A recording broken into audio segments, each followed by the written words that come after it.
Selamat malam para pemirsa, para santri dan murid Sugeng Rahayu. Meneruskan dari video yang pertama tadi, mengapa kita harus bersyukur.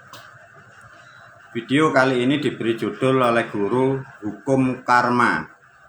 Hukum adalah sesuatu keadilan atau suatu peradilan untuk menghakimi suatu keadaan, suatu sifat, suatu bentuk, suatu makhluk, ya. Itu yang disebut hukum. Lantas banyak manusia, kadang para pemirsa sering mendengar hukum karma, banyak orang manusia bilang hukum karma. Apa sih menurut kalian para pemirsa? Karma itu apa sih? Nah, makanya banyak manusia itu ngomong bicara hukum karma, tidak mengerti. Ini untuk dipahami dan untuk dimengerti, ya. Karma adalah bahasa Jawa. Karma sebelum bahasa Indonesia itu dari bahasa Jawa, karmo. Nah, karmo itu mempunyai makna karya manungso. Apa karya manungso? Semua itu dari perilaku manusia. Jadi karmo jadi bahasa Indonesia jadi karma, sehingga menjadi karya manusia. Artinya semua itu dari perbuatan manusia itu sendiri. Baik pun akan menuai kebaikan, buruk pun akan menuai keburukan. Itu poin dasarnya di situ, ya. Tapi mengapa guru? Di dunia itu kadang kita sudah melakukan kebaikan, tidak pernah mengalami keburukan. Tapi kita sering mendapatkan keburukan. Itu jadi pertanyaan kadang buat setiap manusia.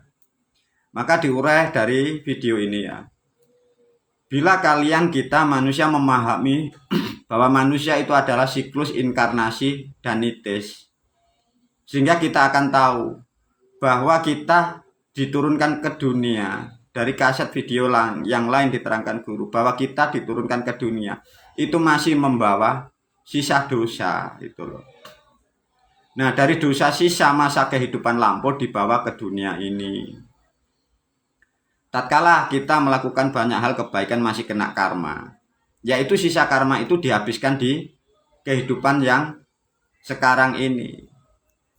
Kalau kita sudah paham bahwa kehidupan masa lampau dihabiskan oleh karma di kehidupan sekarang, seharusnya kita harus sadar, jangan membalas. Nah, itu poinnya sudah ketemu.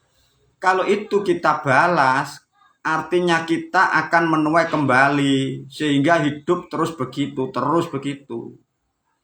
Artinya dengan memahami kesadaran karma sebelum kita lahir, kalau ada sesuatu yang kurang baik, terima dengan lapang. Karena apa? Itulah memang keadilan Tuhan, dan itulah keadilan hukum alam yang sudah ditetapkan. Maka dengan keadilan itulah yang disebut keadilan Sang Maha Pencipta. Wa may ya'mal misqala dzarratin khairan yarah wa may ya'mal misqala dzarratin syarran yarah. Sapa sing temen bakal ketemu, sapa sing nandur bakal ngunduh. Itu terus. Dan itu menjadi suatu ketetapan. Tinggal pembalasan kebaikan dan keburukan hukumnya Tuhan itu. Kapan dan kapan. Itulah manusia yang kadang kurang paham dan kurang banyak untuk mengetahui. Artinya dari penjelasan ini, amal perbuatan makhluk manusia, sekecil apapun kita akan dibalasnya. Sama, perbuatan sebaik apapun, sebesar apapun, tetap kita pun akan menerimanya. Satu ketetapan, apapun yang dilakukan manusia, pasti hukum yang maha kuasa akan membayarnya. Artinya, kalau kita sudah melakukan kebaikan dengan makhluk, dengan orang lain, janganlah kita berharap yang disebut namanya pahala. Karena itu sudah menjadi hukum tetap, hukumnya yang maha kuasa. Itu menjadi cara berpikir kehidupan kita. Untuk menerangkan lebih detail kehidupan di dunia memang ada dua kalau dilihat faktor kenyataan dari hukum Tuhan. Satu contoh, dunia seluas ini ada kehidupan, guru memberi sudut pandang, ya. Satu, di dunia ini ada manusia itu yang memang dia menuai karma dari perbuatannya, dan manusia ada yang membuat karma baru. Artinya sangat dimungkinkan dari manusia baik, ada manusia itu membuat keburukan. Dia akan menerima keburukan kehidupan yang akan datang. Bisa juga bulan depan, tahun depan, masa yang akan datang. Itu cara berpikirnya begitu. Satu contoh ada sosok manusia tidak mengenai karma, sudah tidak punya karma. Tapi ada manusia menerima keadaan tidak mampu, sehingga dia berbuatlah jelek kepada manusia, berbuat jelek kepada makhluk yang lain. Yang menanam karma itu akan menuai sesuai dengan apa yang dilakukan. Batas waktunya bisa juga satuan hari, satuan bulan, satuan tahun, satuan windu. Bagi yang dimulai dari orang yang membuat karma pertama, kalau kita membalas, sama juga kita pun akan menuai karmanya itu. Mengapa? Itu sudah hukum tetap.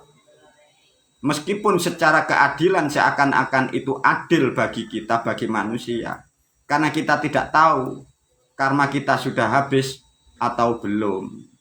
Semoga dengan memahami hukum-hukum karma seperti ini, kita menjadi manusia lebih kuat, lebih bijak, menerima apapun dalam suatu bentuk keadaan. Semoga bermanfaat video ini kepada para pemirsa dan para pendengar, khususnya para murid dan para santri. Wabillahi taufik wal hidayah. Assalamualaikum.